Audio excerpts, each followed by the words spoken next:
a new credit card that could possibly give you up to 4% cash back on all of your purchases. What are the best places to retire in the US? And I've got a story today as it relates to a quarrel between a husband and wife and what happens when one of the two wants to spend money in an area that the other does not. That and a lot more on this week's edition of the Weekly Pointers News Update. I'm Brandon Boyd with The Brandon Boyd Show. Thank you so much for watching. If you're not familiar with the channel, these episodes come out every Sunday evening, and my goal is to catch you up on all the news you may have missed over the week regarding credit cards, points and miles, travel, money, finance, and everything in between. It is super simple to follow along. Topics on the screen, timer with timestamps down in the description below. If you do find this video helpful, or at the very least mildly entertaining, don't forget to be awesome. Give me a big thumbs up on the video and subscribe to the channel. Hit the bell notifications for alerts. And if you're interested in any of the cards mentioned in today's video, or any card for that matter, make sure when you apply that you're using my referral link down in the description below. And when you apply using that link, it greatly helps support the channel. I can't thank you all enough for doing that so far.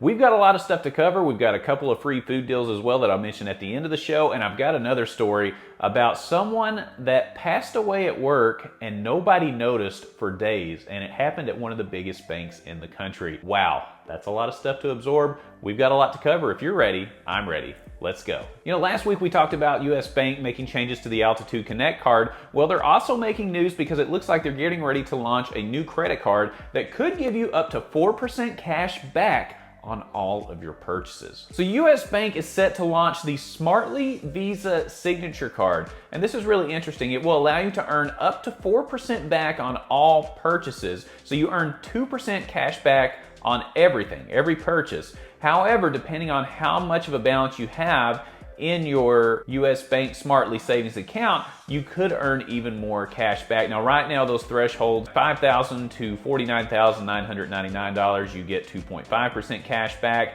If you have $50,000 to $100,000, it's 3% cash back. And you can earn 4% if your balance is over $100,000. Now, are those high thresholds? Yes, they are, but they're trying to bundle their products here as well and get you to convert over to their ecosystem. So if you're a US Bank customer right now and you already have those balances in your savings account, good for you. Just make sure it's this qualifying savings account before you assume that you're going to get 4% cash back or whatever you're looking for. I do like this idea. It at least gives more options if you're interested in moving over to the US Bank side. Now, in my opinion, do they have the best credit cards on the market? No, they don't, but they have some really nice banking products that you may want to consider, and this is their way of just kind of connecting you in. Think of it as maybe buying an iPhone, but they also want to sell you an Apple Watch as well. Kind of that thing with Apple, you know, they're trying to get you in their ecosystem where everything works really well together. So let me know your thoughts about this. Is this something that would make you move to US Bank just to get 4% cash back on purchases? I doubt that alone would do it, but maybe all their services combined would. Let me know your thoughts in the comments. The Ink Unlimited has an elevated offer right now that you'll probably want to take advantage of if you don't have this card already. So right now, the Ink Unlimited card from Chase has a 90,000 point bonus after you spend $6,000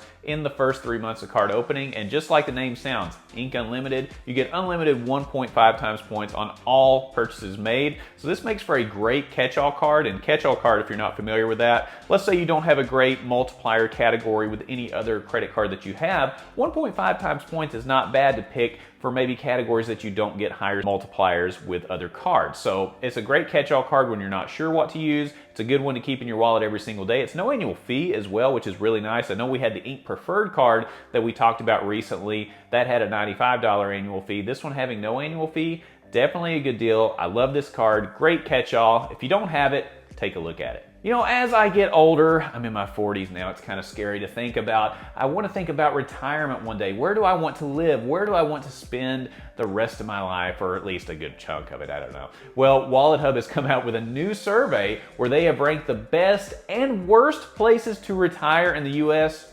Let's go through the list. So according to the WalletHub analyst, and I'm going to read this verbatim, this is their quote. Quote, "It's important to choose wisely when picking where to retire, as many retirees are on a fixed income. As a result, the best cities in our list for retired people are those that minimize taxes and expenses, as well as have good opportunities for retirees to continue paid work for extra income if they choose to do so. In addition, the top cities provide high-quality healthcare and offer plenty of enjoyable activities for retirees." Now, that's a lot of information, but it's not all of it. There's actually 45 different components that they have looked at in total to see which places should rank at the top and at the bottom of the list when it comes to the best places to retire. So let's look at the top 10 for best places to retire. So I'm gonna pull up the list here now. It looks like number 1 overall is Orlando, Florida. Very interesting, and you can see their affordability rank as well as number 9. That's kind of interesting. Number 2, Miami, Florida. Number 3, Minneapolis, Minnesota, followed by Tampa, Florida, Fort Lauderdale, Florida, Scottsdale, Arizona, Cincinnati, Ohio, St. Petersburg, Florida, Casper, Wyoming, and rounding out the top 10 is Atlanta, Georgia. So it's very easy to see here that Florida makes up a good chunk of the best places to retire. I don't know, if you have family that live in Florida, maybe they moved down there, let me know your input on that. Or if you've retired to Florida or are considering it, let me know, because that's something that we've looked at as well, just because of the tax situations, the affordability down there in some areas. Definitely something to consider. But what's even more interesting is to look at the places that are the least best. That's not how that goes. Least best. How about the worst places to retire out of the major metro areas in the US? Let's go to the bottom of the list. And according to this study, the worst place to retire is San Bernardino, California, followed by Stockton, California, Rancho Cucamonga, California, Bakersfield, California, Newark, New Jersey, Detroit, Michigan, Fresno, California, Bridgeport, Connecticut, Wichita, Kansas, and finally Fontana and Riverside, California. Very, very interesting. So it looks like California in some areas may not be the best place to retire, and I think that probably has to do with the tax structure and things like affordability too, because when you're on a fixed income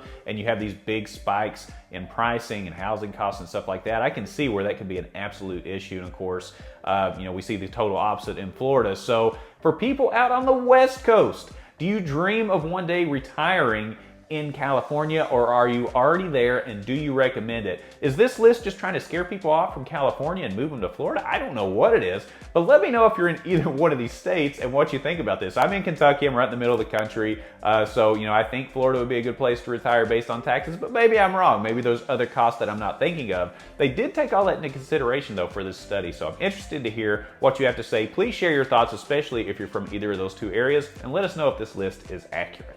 Do you ever feel like people don't notice you at work, or that you're just sitting at a desk and you're just doing work, and would anybody even care if I show up tomorrow? Well, this story from Wells Fargo is a little bit morbid, so please bear with me, but it's really interesting to show just how noticed some people are at work, and it's really sad in a way. But let's dive into the story and I'll let you decide your thoughts on this. So a 60-year-old lady worked at the corporate office of Wells Fargo. She checked in for work at 7 a.m. on August 16th, which was on a Friday, and her body was not found until Tuesday, August 20th at 4:55 p.m. by the cops, who pronounced her dead. Her cubicle was on the 3rd floor of the building, which was away from the main aisle area, and it doesn't look like there was any foul play involved. It just looks like she was working in kind of an underpopulated area of the building. This is a very interesting story, to say the least. Imagine being at work over the weekend, nobody notices you're there, you're in a remote area of the building, something happens to you. Who are you gonna tell? Who's gonna know, unless somebody purposefully walks back there to see you or say hello? It's just really crazy. You would think somebody would just stop in to say hi, see how things are going. Hey, have you seen so-and-so lately? No, I haven't seen them in the last 3 or 4 days. They're not on vacation.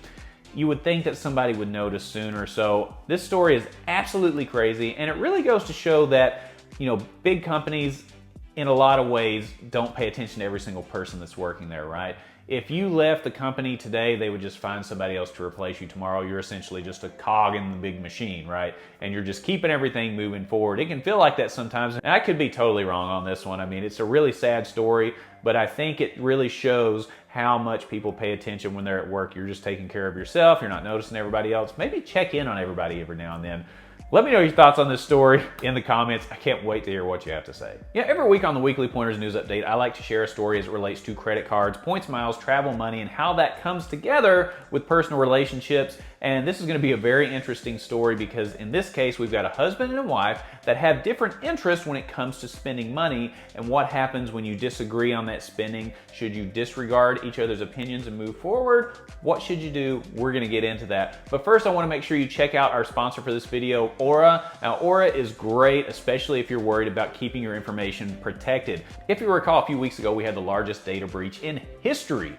Billions of pieces of information, including social security numbers, mailing addresses, email addresses, phone numbers, all that stuff was leaked, put out on the dark web, and it's really scary. If you want to make sure that you're taken care of and make sure that your information is not being used for nefarious purposes, check out Aura because they'll be able to tell you if your information is out there and how you can best secure it. Whenever I apply for a new credit card, like through my referral link, I get a ping on my phone to let me know that somebody's pulled my credit report, and it's always from that credit card application process. Also, I've had my identity stolen before, and it's the worst. Somebody stole the information from my driver's license, literally, and just changed the picture to put their picture on it. It's ridiculous. It's really scary when that happens, and it's a pain in the butt to have to deal with the ramifications of that, to say the least. It's a really big deal. So make sure you go to my link, aura.com/Boyd, for their 14-day free trial. You can sign up for the 14-day free trial, and if you decide it's not for you, hey, not a problem. But at the very least, during that 2-week free trial, I would encourage you to go on there and see what information of yours is out there and what you can do to secure it. You can also find out what mailing lists and email lists are out there that are using your information to keep on their list, to keep sending you stuff. That way you can get rid of it as well. They have a great VPN service. All that to say, at least check it out. Give it a shot. If you don't like it, hey, move on. But something tells me once you find out what information is out there of yours, you'll want to keep it. It certainly helped me, especially when you have your identity stolen. You take extra care to make sure that everything's under control. With the data breaches we've had, I suggest you do the same. All right, let's get into the story. The poster online here, this is coming from the perspective of the husband. I'm going to read it verbatim from his perspective, and let's see what you think about this situation. My wife, 2 kids, and I recently relocated closer to my wife and I's hometown as I was able to get a job close to where we grew up. With this move that will be complete in 2 weeks, I'd like to get season tickets for my alma mater's upcoming football season. I watch every game already from where we live. I just want to go in person. My school is a Power 5 school with a brand new stadium and is expected to be good this year. From the age of 13 to 24, I had season tickets and maybe missed 2 games in 10 years. Life happened and we moved away, and I gave up the tickets as it was impossible to make every game. Now that we are back, I'd like to resume having season tickets.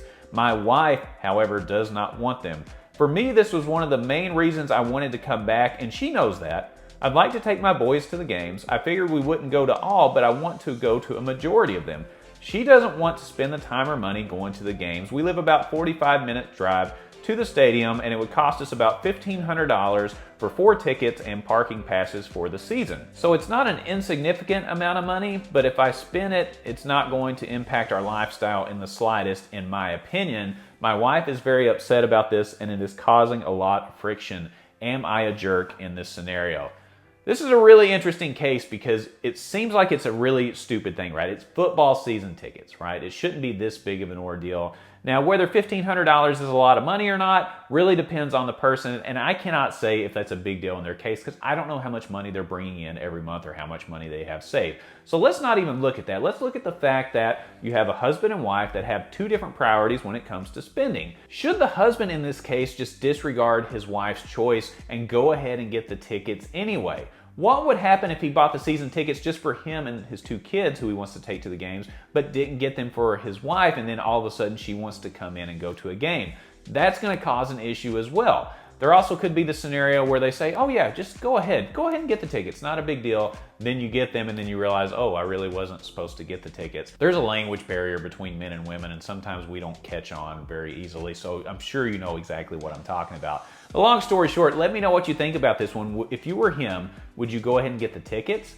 If you were him, would you disregard what your wife is saying? And what would you do if you were the spouse in the scenario that didn't want to go to the games? Would you in this case say, hey, we did move back, maybe it's a good idea, maybe our kids would enjoy it? Or would you stick firm to your budget and say, hey, we can't afford it, or we don't want to spend the money in that case?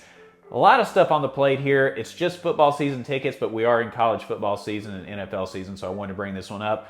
Let me know your thoughts. What would you do? Let me know in the comments. And as always, on the Weekly Pointers News Update, I like to end the show on a good food deal. This week I've got 2 for you, one from Wendy's and one from McDonald's. Let's get into them. So at Wendy's, now through September 15th, you can grab a small Frosty for just $1, and you can get as many as you like. So if you're trying to feed a lot of people, $1 for a Frosty, not a bad deal, especially if you got multiple kids or just multiple adults for that matter. Who doesn't like a $1 Frosty? And this is just a reminder that McDonald's is offering free fries with the purchase of $1 every single Friday. In fact, I'm filming this on a Friday. I just had lunch at McDonald's and had an order of fries and a large Diet Coke. The reason I'm reminding you all of this is because you need to download the McDonald's app. I know McDonald's not the healthiest thing in the world, even though they probably have salads on their menu or whatever. I never get those. But they have a lot of really good food deals. So if you're in a budget crisis and you're trying to save money, that app is one of the best out there when it comes to putting deals on there that you can take advantage of. This one every Friday, that's my lunch every Friday, a large Diet Coke and a medium order of fries. I know, super healthy, but that's the world I live in. I like to save money. I don't like to spend a ton on food. It's a great deal for me. So if you don't have the app, make sure you download it. All right, this was a really fun episode. We talked about a new credit card, an elevated offer on a card, and I've got to know what you think about the story about the husband and wife that have a disagreement on paying for season football tickets. It can get dicey sometimes when those disagreements come up, but let me know if you've been in that scenario before. And keep in mind, if you're interested in any of the cards mentioned in today's video, or any card for that matter, make sure you apply using my referral link in the description. When you do that, it greatly helps support the channel, and I can't thank you all enough for doing that so far. If you found this video helpful or mildly entertaining, don't forget to be awesome. Give me a big thumbs up on the video, and subscribe to the channel. Hit the bell notifications for alerts, and when you click on the Brandon Boyd Show, click, you will get the latest information on credit cards, points and miles, travel, money, finance, free French fries, and everything in between, and I look forward to seeing you on the next episode. We'll see you soon.